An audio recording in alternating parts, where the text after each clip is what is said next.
গরুর গোশত, বিরিয়ানি, দই খুব হালাল খাবার, কিন্তু বরযাত্রী গেছেন জোর করে কেড়ে খাচ্ছেন। হালাল না হারাম? যৌতুক হালাল না হারাম? যৌতুক, সব রকমের যৌতুকে যৌতুক, বরযাত্রী জোর করে যাওয়াও যৌতুক এবং হারাম। বিবাহে মেয়ের বাপার কোনো খরচ ফরজ না। বিবাহের মোহর দেবে কে? অলিমা করবে কে? মেয়ের বাবা ইচ্ছা করে মেয়েকে কোনো হাদিয়া দিতে পারে, তার ঐচ্ছিক ব্যাপার। এবং আপনি তার বাড়িতে যে কয়জন যেতে পারবে সেই কয়জন যে খেয়ে আসবেন, এটা বৈধ। আপনার বেয়াই সাহেব বলল, বেয়াই সাহেব বরযাত্রীর কয়জন আসবে? তো কয়জন গেলে হয় ভাই বেয়াই সাহেব বলেন?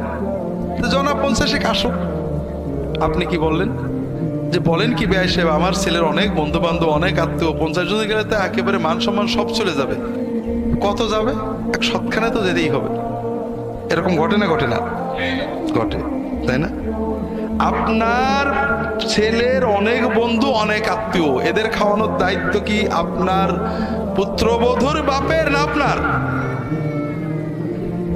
আল্লাহ আপনাকে নির্দেশ দিয়েছেন, রাসূলুল্লাহ সাল্লাল্লাহু আলাইহি ওয়াসাল্লাম আপনার জন্য দায়িত্ব দিয়েছেন, অলিমা করে খাওয়াও। তোমার তো এত কুটুম থাকে, তোমার ছেলের এত বন্ধু থাকে, অলিমা করে তুমি খাওয়াবে।